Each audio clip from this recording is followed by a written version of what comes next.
வணக்கம் வள்ளுவரே. நாம் ஒருத்தருக்கு உதவி செய்யும்போது எவ்வளோ உதவி செய்யணும்னு ஏதாவது வரமுறை வச்சுக்கணுமா என்ன?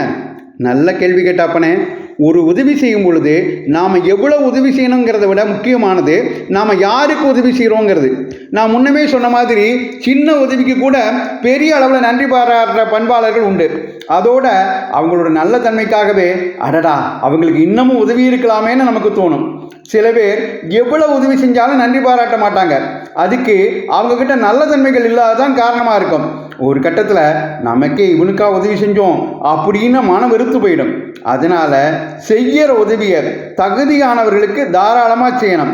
அதைத்தான் உதவி வரைத்தன்று உதவி செய்யப்பட்டார் சால்வின் வரைத்துன்னு செய்நன்றி அறிதல் அதிகாரத்தில் 105வது குறளாக எழுதி வச்சேன். அருமை வள்ளுவரே.